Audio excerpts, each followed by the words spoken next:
while waiters and dishwashers bustled around him, hastily removing plates, saucers, cups, glasses, and utensils from the table, and adjusting the black table decorations that awkwardly announced that someone was over 40, Frank Walker sat alone on one end of the long table where he and the other partygoers had just finished a sumptuous dinner. A little further away from him sat another couple, also busy with their phones. And at the opposite end of the table, several people stood in a circle, talking and laughing. But other than Frank and those few stragglers, the dinner table was empty, as the rest of the party went out to use the restroom, make phone calls, or just stretch their legs before dessert after dinner drinks and coffee were served, and the party resumed. But Frank was not talking on the phone at that moment. He wasn't thinking about the party or the wonderful dinner they had just finished. And I certainly didn't think about the birthday cake that the waiters would soon bring to the table. Instead, Frank was brooding over the handwritten note the waiter had handed him. "Be on the lookout. Marc Lavaliere is going to steal your wife, and beware of the 2 men with him. They will take you away if you try to stop him." He plays his wife's stealing game here very often. Looks like you were the victim of his game this week. There is nothing we can do except warn you and advise that you and your wife leave immediately. I'm sorry to trouble you. The note was unsigned, but it was clear between the lines that it came from the management of the restaurant and the hall. The warning was ominous, and after reading the note and then reading it again, he turned his attention to his wife, who was once again on the dance floor with Marc Lavaliere. And what bothered him now was that the second time they moved to the end of the dance floor and practically disappeared from his sight. But he caught a glimpse of them, and that was enough to understand that Lavaliere was holding his wife very tightly, and she seemed to be enjoying what was happening. Since they arrived at the party, Marc Lavaliere has repeatedly approached their table and asked his wife to dance. Frank didn't mind, and Brooke accepted his invitations every time. But now Frank was tired of Lavaliere dancing with his wife, and this note finally confirmed his decision to go out onto the dance floor and wedge himself between them. But he had hardly risen from his chair when the song ended, and he saw Lavaliere and Brooke leave the dance floor. Relieved that he wouldn't have to make a fuss, Frank sat back down and waited, while Lavaliere escorted his wife back to the table. But this time, instead of bringing her back to the birthday party, they headed to Marc's table, where they stood and talked for a few minutes. Frank watched them. A few minutes later, Lavaliere walked away from Brooke and his 2 friends, and it appeared to Frank that Lavaliere was leaving the restaurant and the lounge. As Lavaliere headed toward the exit, Brooke dispassionately walked up to Frank, picked up her purse, told him she was going to the restroom, and then turned and walked away. But after taking a couple of steps, she stopped, turned around, and with an unusual expression on her face, told Frank that she loved him and would see him later. Then she turned and continued walking towards the toilets. As Frank watched his wife move through the restaurant toward the hallway where the restrooms were located, Frank realized that there was something wrong with the way she said she was going to the restroom. And what seemed strange was the way she stopped and told him that she loved him and would see him later. Her behavior was not that of someone going to the toilet. Instead, she looked and acted like someone who was leaving to do something other than just go to the bathroom. Frank got up from the table and followed her. He had not taken more than a few steps when Lavaliere's 2 companions, as the note warned, rose from the table and intercepted him. Frank Walker made a living fixing situations for organizations. He worked for corporations. Almost every week he would board a plane and fly to some other country where he would clean up businesses and other types of organizations that had gone off the rails and found themselves in some upside-down administrative, operational, or financial situation. Almost every day, Frank dealt with selfish and domineering senior executives, officers, directors, and senior managers who achieved their positions through politics, bribery, lies, deceit, bullying, and intimidation. Almost every day, Frank had to deal with intransigent managers and executives who blackmailed and terrorized workers and prided themselves on being simply ruthless. When Frank entered these situations to make changes that impacted people's lives and livelihoods, he often encountered opposition, intimidation, and even threats. He was once threatened by a drug cartel because he was working on a project to move an American manufacturer from Mexico back to the States. Frank did not back down from their threats, and his client moved to Alabama. Frank was good at his job and excelled in situations where he was threatened. Most of all, he liked to fight selfish, power-hungry, ruthless, and dangerous people. Essentially, it was his game. So when Marc Lavaliere's large and athletic but young and naive comrades confronted him, it only took Frank a few moments to turn the situation around so that they were the ones who felt threatened. Never in their short, young lives had anyone explained the consequences of their actions to them the way Frank had, and without a moment's hesitation, they stepped aside to let him pass. So now that Marc Lavaliere's buddies were out of the way, Frank hurried after Brooke, and when he caught up with her, she was almost at the back exit of the restaurant and lounge. "Brooke!" he shouted. Either she didn't hear or ignored it, but she didn't stop and continued to walk towards the door. Frank quickened his pace, closed the distance between them, and called out again, "Brooke, where are you going?" This time, Brooke stopped, turned to face her husband. She looked irritated and demandingly asked, "Frank, what are you doing here?" Frank looked at her and saw that there was something wrong with her behavior. She was cold to him and obviously annoyed that he caught up with her. "I'll ask you the same thing. What are you doing here?" he asked. Brooke thought for a few moments before answering. "Frank, I want," she said, but stopped mid-sentence. Frank looked into her eyes and asked again, "Where are you going?" Brooke looked away from Frank and thought, "Damn, this shouldn't have happened. He shouldn't be here." "Frank," Brooke began to speak again but stopped, because she needed to think about what she was going to tell him. She knew there was no point in lying. She had to tell him the truth. She must tell him where she is going, but it will be awkward for her and painful for Frank. Earlier that evening, Brooke met Marc Lavaliere by chance. Returning from the toilet, she passed next to Marc's table. He noticed her, stood up from the table, politely stopped her, introduced himself, and engaged in small talk with her for a few moments. Brooke then continued to her table and joined Frank and the rest of the party. A little later, when the party was in full swing, the music group came out and began their first session of the evening. Then, shortly after the band began playing, Marc Lavaliere walked up to the guests' table. Of course, everyone was delighted that a local football player and sports celebrity had stopped by. He was friendly, introduced himself, shook hands with everyone in the party, took a few selfies and signed a few autographs, and then asked Brooke to dance. Brooke was shocked and turned him down, but Marc was gentlemanly persistent. The other partygoers encouraged her, and Frank didn't say no, so she reluctantly accepted his invitation. Needless to say, Brooke was apprehensive as Marc led her from the party to the dance floor. But once on the dance floor, Brooke discovered that dancing with Marc was an experience she could never have imagined. He was young, handsome, courageous, a professional athlete, and knew how to dance. And while she danced with Marc, he touched her the way she loved to be touched. He held her the way she liked to be held. He spoke to her the way she liked to be spoken to. He said what she liked to hear. Marc won her over, and she never again refused his invitations to join him on the dance floor. And as the evening went on, after dancing a few times and becoming more comfortable with each other, her attraction to him grew stronger, and it was unmistakably a sensual attraction. Then, at the end of the evening, there came a moment when he led them across the dance floor into the shade. There he hugged her, kissed her, groped her, and said that she must, simply must, be the ideal love machine, and he must have her. He said that he refused not to accept and invited them to leave and go to his home, where in privacy and comfort they will have each other, without any prohibitions. And he vividly described to her how they would spend a night of debauchery, how he would raise her sexuality to a level of eroticism that she had never experienced before. It will only be one night, but she will remember it for the rest of her life. Brooke was under a spell. And after the dance, while having dinner with Frank and other partygoers, Brooke reflected on Marc's proposal.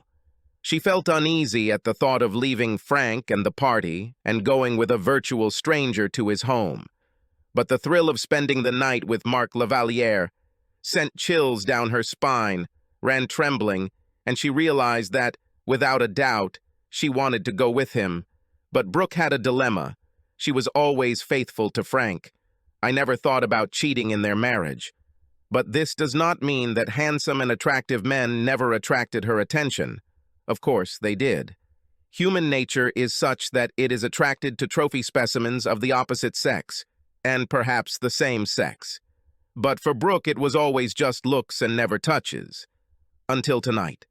Tonight she wanted to touch Marc, and she wanted Marc to touch her. But obviously that meant she would be unfaithful to Frank.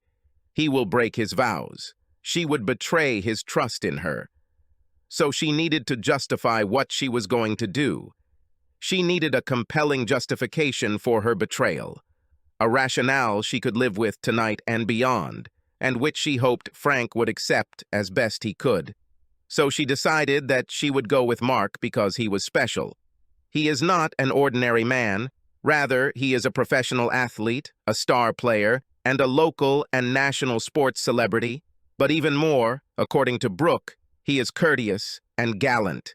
Every time he took her to the dance floor and held her in his arms, she was smitten by his charm. For Brooke, Marc Lavaliere was what women call the ultimate dream. He was the kind of man that women fantasize about. They wrote about him in romantic novels, and this dream man was offering Brooke the amorous experience of her life, and she would be a fool not to accept. And she reasoned that Frank would also see this as the opportunity of a lifetime for her. And she will understand why, for this one time, he should look the other way and allow her to have a sexual experience with this special man. Of course, he will be angry, but he will accept it because he is not just her husband. He is her best friend and soulmate, and wants her to have this special experience with Marc. Brooke was pleased with her thoughts. Now she had a plausible rationale she could live with, and hopefully Frank could live with it too.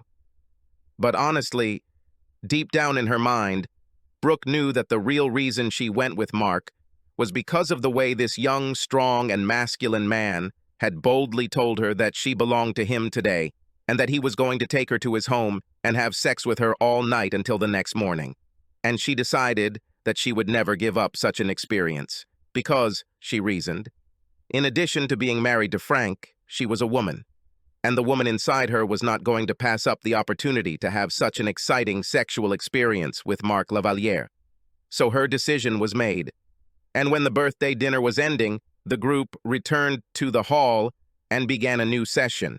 Then, as if on cue, Marc Lavaliere walked up to the table and asked Brooke to dance again.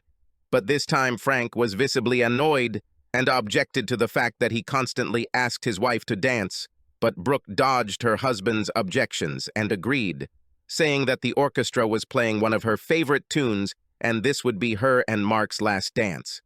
And with that, Marc, like the gentleman he is, thanked Frank for his understanding and then took Brooke's hand and led her to the dance floor. Back in the dark shadows of the dance floor, Marc asked her if she was ready to leave. She nodded affirmatively, laughed, and said that she belonged to him. In response, Marc hugged her, kissed her, put his hand under her short cocktail dress, and felt her most intimate part. Of course, Brooke didn't protest and said she was ready for him to take her.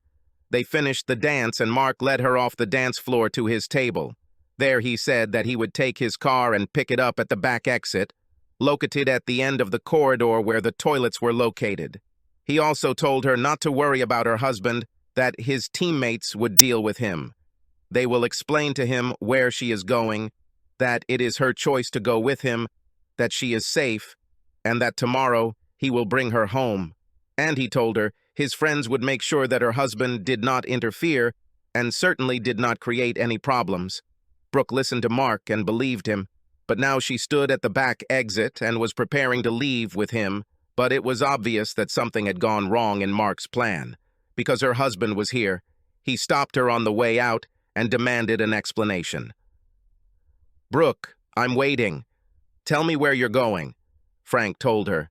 Brooke gathered as much confidence as she could and said, "Frank, I'm going with Mark." "Are you going with Mark Lavalier?" Frank asked, showing no emotion. "Yes, I'm going with Mark. He invited me to go with him to his house," she said. Frank remained calm. "Should I go with him to his home? Why are you going to his house?" Frank walked around her and stood between Brooke and the door. "Frank, this is too complicated to explain right now. I'll call or text you later and explain exactly what I'm doing. But for now, I have to go. Mark is waiting for me. Now please let me pass," she said.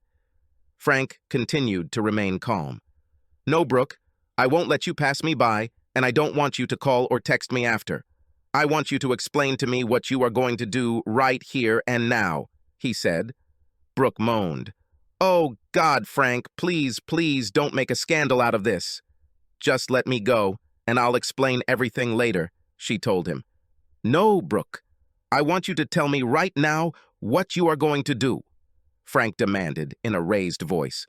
Upon hearing Frank's demand, Brooke became confrontational.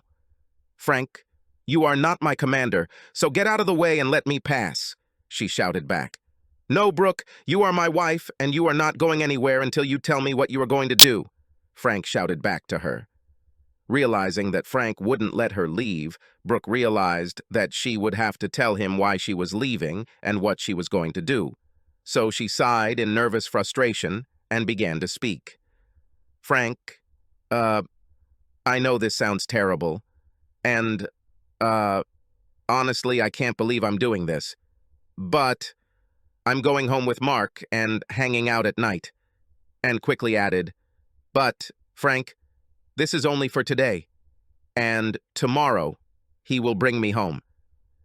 Frank didn't immediately respond to Brooke's words. It took him a few moments to realize that his wife had just told him that she was going to spend the night with Lavalier, but he collected his thoughts and angrily answered her, "No, Brooke, you will not spend the night with Lavalier. You won't go to the sleepover. You want to have sex with him, don't you? Be honest with me, Brooke. That's what you're going to do, have sex with him, right?" Frank blurted out. Brooke looked at the floor and was silent.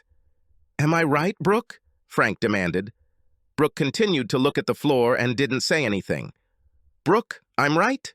he demanded again. Brooke finally answered. Yes, Frank. I'm going to have sex with Mark," she answered him. There was silence in the corridor. Finally, Brooke looked up and saw the puzzled look on her husband's face. Frank, what are you thinking?" Frank Walker was a man who was not easily surprised and certainly not easily shocked. But what his wife had just told him shook him to the core, even after reading the note that warned him that this would happen. And just for a moment he lost his composure. "What am I thinking about?" "I'll tell you what I'm thinking, Brooke. I think that this is simply incredible, just crazy. That's what I'm thinking about," he shouted to her. Brooke was taken aback by Frank's uncharacteristic outburst. She had never seen such a display of anger from Frank in all their time together, and she was scared. "Oh, God, Frank, I'm sorry, Brooke said, still looking at the floor. She couldn't bring herself to look him in the eye. Frank regained his composure. "Why, Brooke? Why are you doing this?" Frank demanded. Frank, I know this will seem crazy to you, but just listen." "I'm listening," he said. "Frank, probably every woman dreams of a romantic experience with a celebrity or someone rich and famous." Frank interrupted her, saying sarcastically, "Let me guess. Mark Lavalier is your Prince Charming from fairy tales. Or he's your fucking knight in shining armor." "Please, Frank, don't laugh at this. Come on, Brooke. Tell me the continuation of this tale." "Frank, this is every woman's dream. Mark is not just any guy. He is a special kind of man. He is a real man, a star and a celebrity. I want to experience what every woman dreams of. So please, Frank, please show me that you love me and that you won't mind me experiencing this," she begged her husband. Frank tried to control his emotions and cope with an incredible situation. "Okay, so tonight you go to Lavalier's house and have sex with him. And tomorrow he will bring you home, and we will just meet and continue to be a happy married couple as if this affair never happened. Is that what you want to tell me, Brooke?" Frank asked. "This is not an affair. It's just one night, and yes, tomorrow I'll be home and my dream will come true. And I will be happy, and you will be happy that you supported me and allowed me to have this experience, and we will move on," she answered. She hoped that Frank believed what she was telling him, but when she looked at him, he rolled his eyes and looked at her in a way that she couldn't believe what she was saying. Seeing the look on his face, Brooke realized that things weren't going as she had imagined. "So you throw me aside to have sex with your charming prince, who is much better than me," he said. "Damn, Brooke, it really hurts. Are you saying that I'm not special? Are you saying that I'm not a real man? No, no, no." "I didn't say that, and I didn't mean that," she exclaimed in panic. "Well, Brooke, then what did you mean?" he asked her. "Frank, you are special. You are a real man, but—" Frank interrupted her. "But I'm not a fucking professional footballer and celebrity who actually knows the secret to sexually satisfying a woman. Is that what you're telling me, Brooke?" Brooke looked at the floor. "There's more to it," she said. "Then what's the matter? Are you tired of me? Are you tired of me?" "No, no, no, Frank. You are the best." "But—" Frank interrupted her again. "I'm the best. But you still need someone else," he said. "Yes," she said, looking at the floor. "So you discovered this evening that the person you want is Marc Lavaliere?" "Yes," she said, still looking at the floor. "So you're going with Marc Lavaliere and having a fabulous night of love and sex with him?" "This is not love, not love. I do not like him. But yes, I'm going to have sex with him and have the experience that many women dream of," she said with some certainty and self-confidence. But she quickly added, "Frank, I'm not giving up on you. You are my husband, and I will never give up on you. But tonight I won't be with you, but with Marc. And I hope not. I beg you. Please understand my feelings and needs. And please, Frank, I'm begging you. Please don't make this a nasty scene," she said. Frank took a deep breath. "Why, Brooke? What makes you think that I can agree with you having sex with another man and then coming back to me like it's no big deal?" he asked. "Because you always treated me with an open heart. And he always treated my emotions, feelings, and needs with understanding and attention. And I hope that when you realize how special this night with Marc is for me, you will control your anger and handle it like a sane, experienced, sophisticated person," she told her husband. "Can I handle it? Can I handle it? Please explain to me how I should cope with the fact that tonight you will be in Marc Lavaliere's bed and he will take you. How can I handle tomorrow when he pulls up with you in his car and I find out that you two were intimate, not just once, but all night? How can I look at you, knowing that you have given yourself to another man? Tell me how I should feel about all this," he asked. "Frank, I can't answer this question. I just hope you can sort this out in your mind and we can move on with our lives. I know you're angry at me, but can't you understand how important this experience is for me?" she asked. "Brooke, what you're saying is that you're hoping I'll just suck it up and accept your affair with Lavaliere," Frank said. "This is not an affair," she screamed. "And no, Frank, I don't want you to just accept it. I ask you to consider my feelings and my needs and come to terms with it because you love me and because you are my best friend, my soulmate, and you want me to have this special experience, an experience I may never have again. Frank, this is what I want from you, honey," she told him. Frank thought for a few moments about Brooke and what she was asking him to accept. He couldn't believe that she actually thought he could handle her having sex with Lavaliere, and the more he thought about it, the more he realized that she really didn't understand the magnitude of this situation and how it would affect him and their relationship. Apparently, she had a delusional experience brought on by an evening of dancing with Lavaliere. He needed to disabuse her. "Brooke, what do you call a man whose wife has sex with another man?" he asked. Brooke thought for a moment and then answered. "Cuckold." She pronounced the word with difficulty. "That's right, Brooke. They call him a cuckold. A man whose wife is possessed by another man for pleasure. Okay, Brooke, I'm not going to become a cuck because of you and Marc Lavaliere, he said firmly. Brooke looked up at Frank, and her eyes filled with tears. So you won't let me do it? No, Brooke. I didn't say that. I didn't say I wouldn't let you go with him. I won't hold you back. You are a grown woman. You're an adult and can make your own decisions. So whether you do this or not depends not on me, but on you. If this is what you need to do, then go do it. Go with him. Give yourself to him. Let him have you. Go and experience a night of love and sex with him. I won't stand in your way. Brooke interrupted. Frank, I already told you this is not love. I do not love him. I love you, Frank. It's just sex, just sex. I have a sexual attraction to Marc. I have no romantic attraction to him. Brooke screamed. So, in your mind, you separated love and sex? Yes. Yes, Frank. I'm going to have sex with Marc because I'm attracted to him sexually, but I'm coming home to you tomorrow because I love you. You're my husband, my best friend, and my soulmate, and because we have so much more in common than just sex, she told him. Well, Brooke, I'm not going to argue with you about the difference between love and sex, but like I said, I won't stand in your way of having sex with Lavaliere.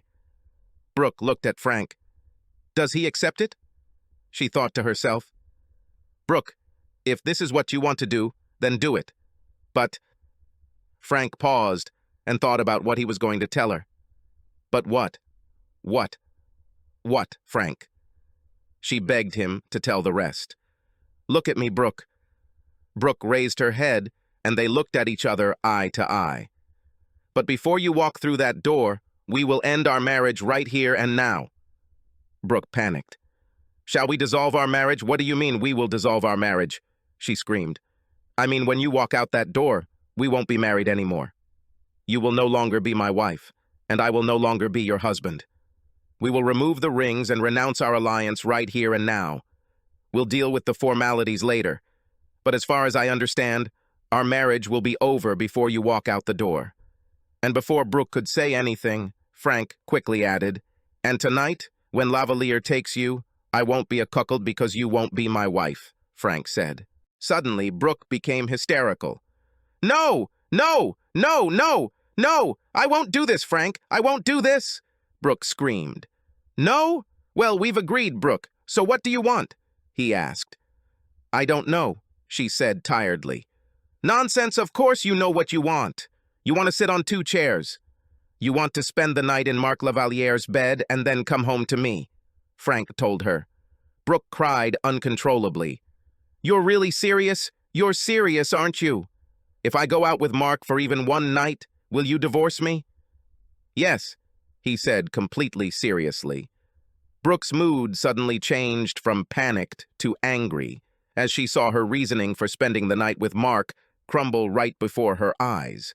Frank, do my feelings and emotions really mean so little to you that you will simply automatically dissolve our marriage because of this, and not even give us a chance to sort it out and move on together? She asked. Brooke, there's nothing to deal with here. Look, understand. There are some things in life that are non-negotiable, and my wife having sex with another man is one of them. I won't agree to a deal where you have sex with Cavalier and then you come home and we just carry on with our lives as if it's no big deal. So my feelings, emotions, and needs don't mean anything to you, she said sarcastically. Brooke, just a few minutes ago you walked away and abandoned me, basically threw me aside, and without any explanation. If I hadn't caught up and stopped you, you'd now be in Marc Lavaliere's car, driving to his house for a night of sex. So obviously my feelings and emotions don't mean much to you. So why should your feelings and emotions mean anything to me? He asked her. The reality of her decision finally hit Brooke. Oh my God, Frank, I am so sorry. I just didn't think, she exclaimed. Damn it, Brooke. Don't say you didn't think because you did. But all I was thinking about was getting naked for Lavaliere and all the sexy things he was going to do to you. Brookie started crying again. And you certainly didn't think about me and that I was interested in why you left, where you went, and what you would do, he told her. Oh God, Frank, Please believe me, I didn't mean to leave you without letting you know where I went. When I got to Mark's house, I was going to write to you and explain where I am and what I'm doing." "Write to me?" "Write?" Frank asked with a laugh. "Are you saying that being in bed and having sex with La Valliere, were you going to write to me?" Frank laughed. "And what were you going to write?" "Frank, I'm sorry I left the party, but I went to Mark La Valliere's house. Today he and I will have sex, so I don't want to be at home. Good night and see you tomorrow," Frank told her sarcastically. "This is cruel," Brooke said. "Cruel?" "Brooke, it's cruel and shocking that you made a split-second decision to leave me, your husband, your best friend, and your soulmate to spend the night with a man you just met," Frank told her. Brooke cried. "And what's really cruel is that you expected me to put up with it. As if this is no big deal." "That's cruel, Brooke," Frank exclaimed. "I'm so sorry, Frank. Sorry. I just didn't think," she said. "Well, Brooke, it doesn't matter now what you thought or didn't think. And it doesn't matter what you write or don't write, because I caught up with you before you walked out the door, and now I know your intentions. And now you know my intentions. None of us need to guess anymore. Now we just need to get to the point." Brooke looked at Frank with a questioning expression on her face. "And what is this? What is the essence of the matter?" she asked. "Brooke, the point is this. Here's the door, and La Valliere is waiting for you outside." I imagine he's starting to lose patience. "This is your decision," Frank firmly told his wife of 12 years. Brooke didn't hesitate for a second. "Frank, I'm not going out that door. I'm not going to leave you for him. I'm not going to give up our life together for his sake." "I'm not that stupid," Brooke told him. Frank studied her. "Well, 15 minutes ago you were determined to walk out that door and go with him. So what has changed, or has anything changed other than the fact that you don't want to get a divorce?" Frank asked. "Well, I mean, can I believe that your frantic desire to have sex with La Valliere has suddenly disappeared? Or are you going to wait until next week when I'm in Europe and then sleep with him?" "No! Why do you think so?" Brooke screamed. "Are you going to cheat on me behind my back?" he asked. "No, no, no! I never cheated on you. I would never cheat on you. I love you," she shouted. "Well, just tonight, you were going to cheat on me. If I hadn't stopped you, you would have cheated on me right now." For the second time in just a few minutes, reality hit Brooke right between the eyes, and she found herself face to face with what she had decided to do to Mark. "Oh my God, no, no, no! What was I thinking?" she shouted. "So, what happened?" he asked. "Don't know. I don't know, Frank. I'm so confused. I don't know what came over me that I decided that I could go with Mark and it wouldn't be a sin and you wouldn't mind," she said. Frank listened to her, but she saw that he had a skeptical expression on his face. She had to tell him all this. "Honestly, Frank, I don't know what came over me. It all started from the moment Mark came up to our table and asked me to dance. Pulling me onto the dance floor, he attacked me so quickly and so boldly. He constantly told me how much he wanted me and how much I would enjoy sex with him. Then he started hugging me tightly. Then he started kissing me. Then he started feeling me up. And Frank, I didn't stop him. I didn't stop him. Didn't stop him," she said, crying. "So you encouraged him?" Frank said. Yes, I encouraged him." "I'm so sorry, Frank," she cried. "Then I convinced myself that going with him was the right thing to do. And then I convinced myself that you would understand and wouldn't mind if I went with him. All I can say is that I realize I really messed up and I'm so sorry." "I'm so sorry," she cried. Frank listened to Brooke and at the same time thought about the note the waiter gave him. Frank reached into his pocket and pulled it out. "Here, read this," he said. Brooke took the note, read it, and then looked at Frank. "Where did you get it? Is she real?" "The waiter slipped it to me during dinner," he told her. "Is this just a game he plays?" asked Brooke. "That's what it says here." Brooke was incredulous after reading the note. "I can't believe it. I just can't believe it," she said. "Brooke, can you believe it? He picked you out of the crowd and actually seduced you.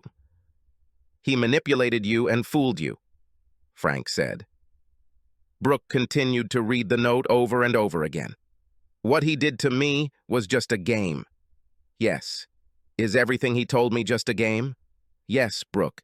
It's just a game he plays. Brooke was destroyed. It began to dawn on her that she was simply the prize for this week's game. A female trophy specimen to satisfy Lavaliere's sexual appetite for married women. Last week, it could have been a woman named Debbie. The next one is a woman named Sandy. But this week, it's Brooke. It was she who took the bait and fell for Mark's game. And she felt a sickening feeling as she realized that she had put her marriage at risk. "Frank, I'm sick," she said, turned and ran away from him to the toilet. She vomited several times and then went to the sink to wash her hands and face. Looking at herself in the mirror, she saw that she was in complete disarray, just like this whole damn evening. Brooke came out of the restroom and saw Frank still standing in front of the exit. She rushed to him and hugged him. "Oh God, Frank, I'm so sorry, I'm so sorry. Forgive me for being so stupid and gullible," she asked through tears. Frank looked at her and then said, "Brooke, Lavaliere took you by surprise. Then he seduced you to the point where you believed you could have sex with him and there would be no consequences. That I wouldn't mind if you had a one-night stand with him. But now you have found out the opposite. Now you know. So promise us that we will never be in this situation again." On his way to the door, Frank noticed that two of Lavaliere's teammates were still sitting. They watched him and Brooke. "Brooke, wait here. I need to talk to Lavaliere's friends." "Frank, please give it up. We don't need any more trouble," Brooke told Frank. "No, Brooke, I'm not going to leave this just like that." And with that, Frank left Brooke standing alone and walked over to Lavaliere's teammates. "Sir, we don't want any problems," one of his teammates said. "Okay, then do what I tell you. Tell your buddy Lavaliere that he lost the game today. Tell him he is a loser. Tell him Frank Walker is going to spread the word around the world that Mark Lavaliere is a loser." Both of Lavaliere's teammates stared at Frank with stunned expressions. "Sir, we can't tell him this. He'll kill us both." "Gentlemen, do you want to deal with me or him?" Frank asked them. "Sir, we don't want any problems with you." "Good choice. Now one of you will take the phone and tell him what I said. Do it now. And tell him that when I go out that door, it's better for him not to shine anywhere." One of the men picked up the phone, dialed Lavaliere's number, and told him what Frank had said. Frank couldn't hear the conversation, but he realized that Lavaliere was beside himself with anger because his friend told him not to do anything stupid. And then the call stopped. "What did he say?" Frank asked. "He said he would kill you." "Okay," Frank answered. "Oh God, Frank, I promise you that after all this I will never let a man near me again," she said. Frank looked at her for a moment and then said, "Okay, and when we go out like we did tonight, I'll try to help you keep that promise. I should have intervened before Lavaliere got you into this state, but I didn't do it. So this is my fault, just like yours. And it's also Lavaliere's fault, because he shouldn't have sought out and seduced married women. So, Brooke, I forgive you and myself, but I don't forgive Lavaliere, and I'll deal with him later." "Oh God, Frank, thank you for your understanding. But Frank, please just forget Mark. We'll never see him again, and he's not worth the trouble you might face," she said. After this remark, Frank looked at Brooke and thought it was strange that she didn't want Mark to suffer any consequences. In the end, Lavaliere almost robbed Brooke of her marriage. Why wouldn't she want him to feel some discomfort for trapping her in his game? "I'll think about it," he told her. Frank then asked, "Do you want to go back to the party?" "No, Frank. Let's go home." "Sure?" "Yes, please, let's just go home," Brooke exclaimed. Frank and Brooke walked back down the hallway and entered the restaurant. And with that, Frank left his two teammates, picked up Brooke, and they left the restaurant and the lounge.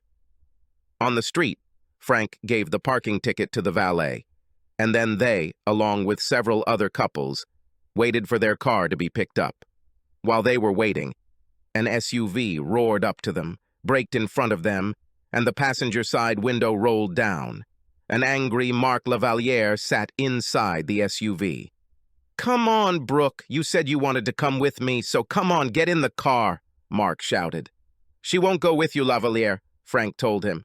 "I'm not talking to you, old man," Mark shouted back to Frank. "Come on, Brooke, let's go." "No, Mark, I can't go with you tonight," Brooke answered him.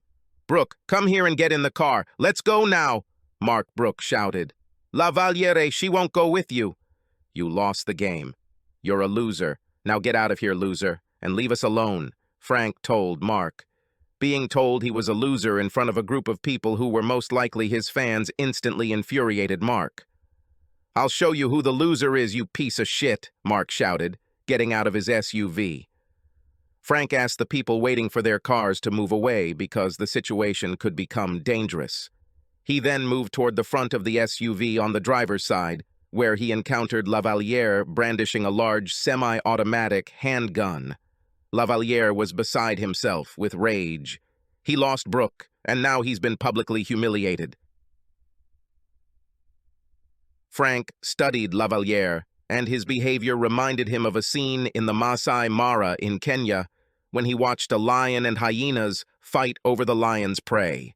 Like that lion, La Valliere stalked Brooke for hours and then took over her body, mind, and soul. She belonged to him, and he was going to take her to his house to devour her for his sexual pleasure. But before that happened, Frank intervened and snatched it from him. Now La Valliere, like a lion, had only one thing on his mind: to get her back, and he did not care what he had to do to achieve this, even if it meant killing Frank Walker. "Brooke will come with me, and if you try to stop her, I will kill you," La Valliere shouted. Frank took a few steps back and was now standing no more than 3 meters from Mark. His arms were raised, palms up, and his fingers extended in a non-aggressive, non-escalatory, but self-defensive manner. "Put the gun down," Frank said. "Bullshit, old man. You ruin my game and I'll kill you." "Put the gun down before you get into more trouble," Frank said in a calm, firm voice. "I'll show you who's in trouble, old man." "I'll kill you and then I'll fuck your wife," Mark shouted and pointed the gun in Frank's direction. La Valliere was so engrossed in his ranting and rage that he didn't notice Frank lower his right hand and put it in his pants pocket. In this pocket, Frank carried a Sig Sauer micro-compact semi-automatic pistol. It was loaded with 8 rounds of 9mm critical defense ammunition.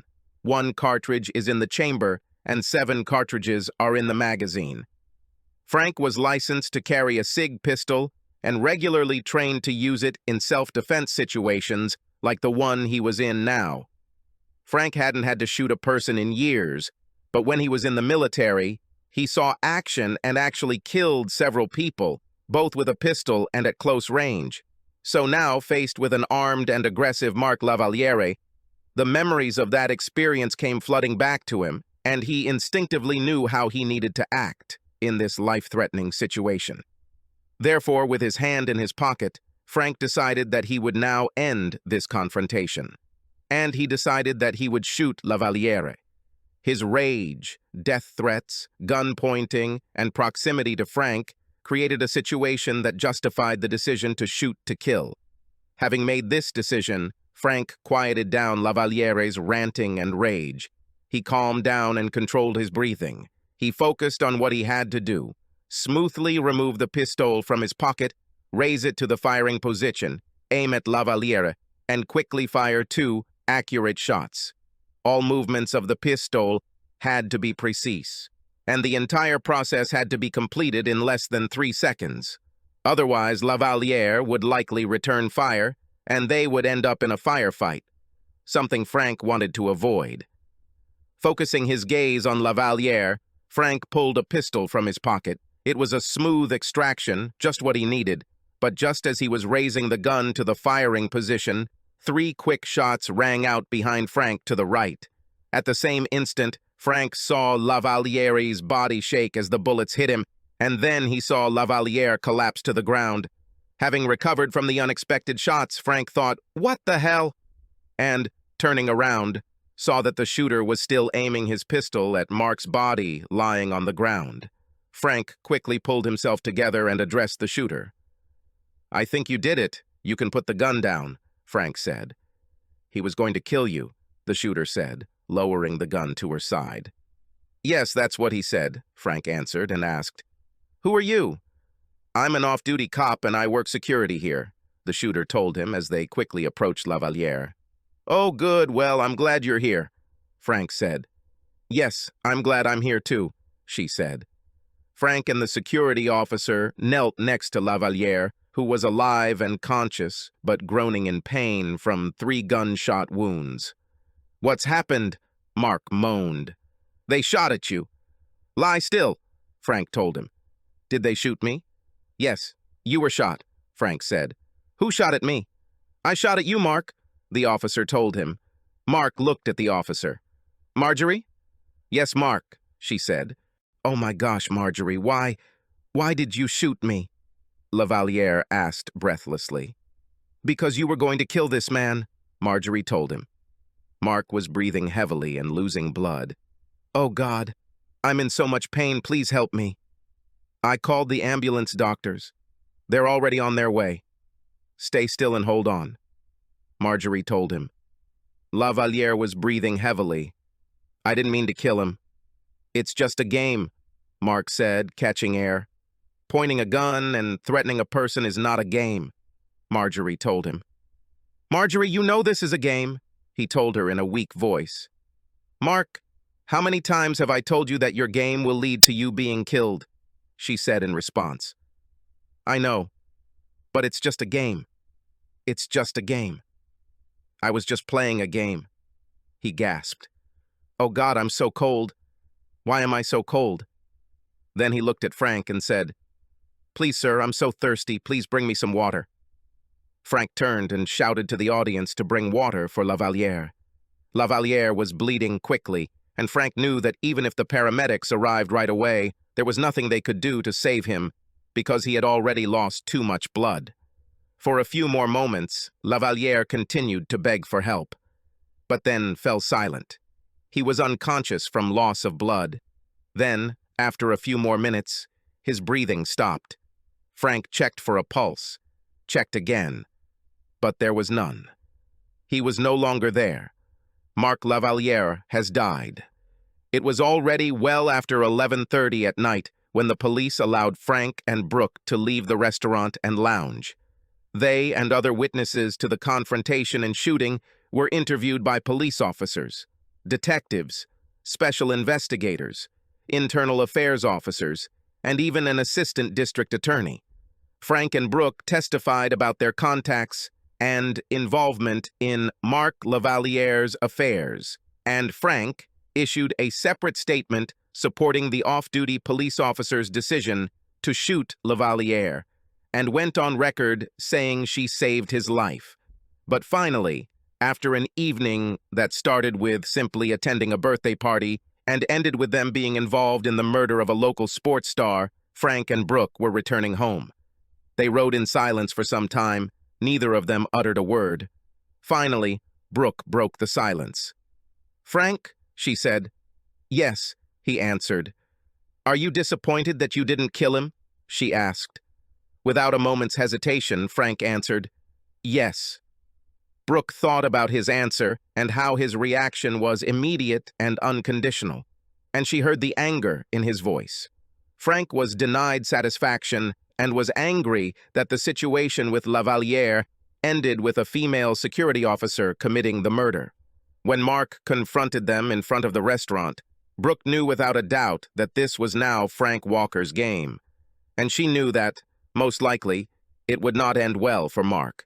Lavaliere was a young star with a huge ego, a fiery temper, and a gun, whereas Frank Walker was a seasoned corporate operative who made his living by taking down powerful men and women, and he was furious that this grown man playing children's games had the audacity to try to steal his wife right in front of him, and Lavaliere could not escape the consequences.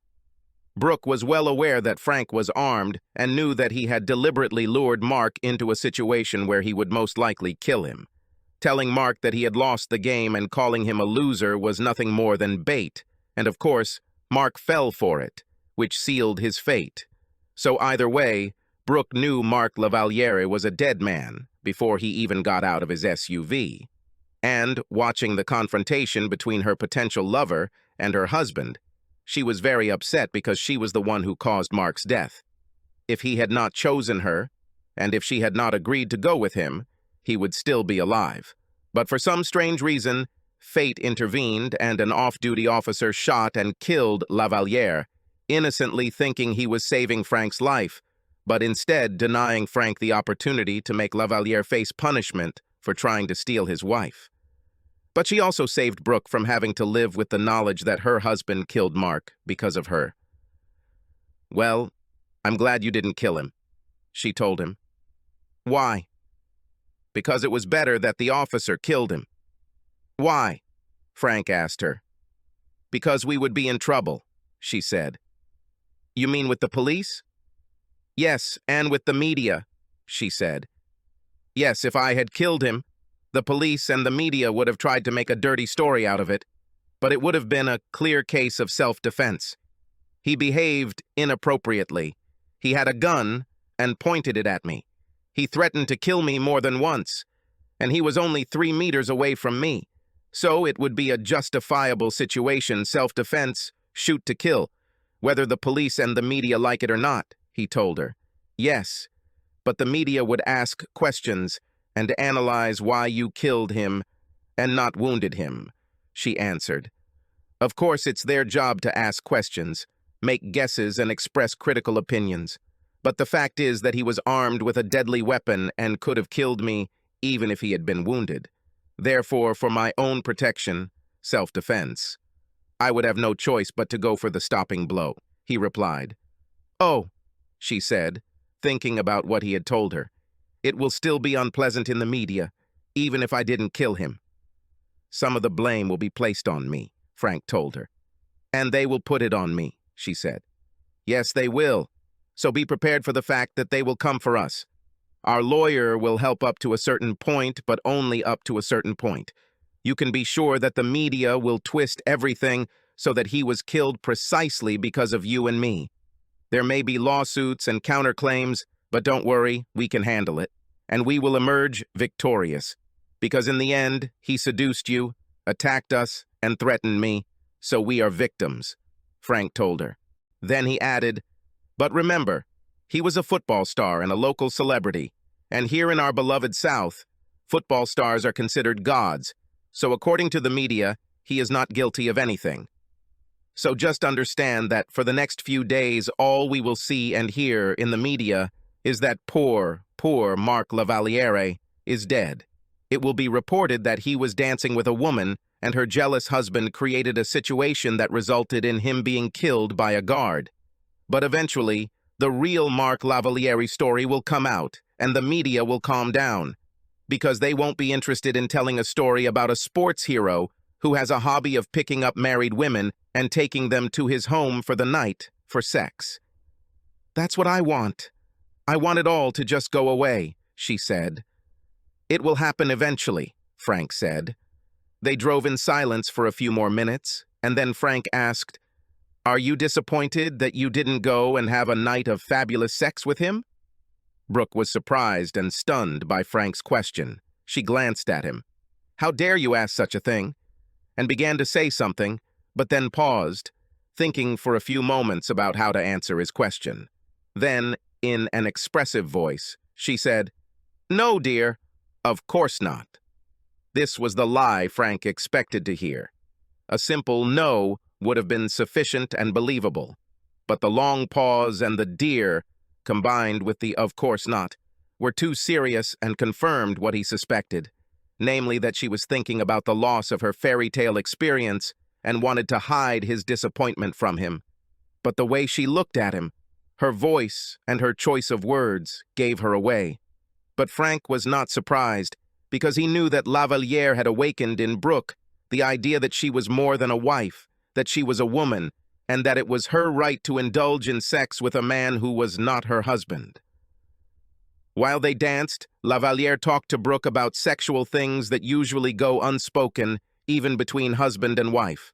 Brooke listened, and what he said sparked her imagination, and Lavalliere convinced her that the ideal way to experience these unspeakable things was with a partner with whom she could be completely free, open, and uninhibited, a partner with whom she has no emotional ties, a partner who knows the ways of debauchery and guides her in exploring the erotic side of her sexuality. So the seed of infidelity had been sown, and Frank knew it. He knew she was now open to sex with other men. Although she had previously promised that she would never let a man near her again, it was just a workaround to get out of the situation she was in. When Frank stopped her from leaving with Lavaliere, he heard it in her voice and saw it in her actions. Her behavior screamed, "I want to experience sex with another man." She just didn't want to pay for it today. But that's today. Knowing all this, Frank realized that he could never trust her again. And as they drove home, he wondered if he could live with his mistrust of her and accept the fact that one day she would have the opportunity to go with another man, and Brooke would most likely take advantage of this opportunity. Subscribe to our channel so that your second chaff doesn't cheat on you, and go ahead and listen to the next story, because this story is nothing compared to the next one. If you're under 18, don't even think about listening to the next one.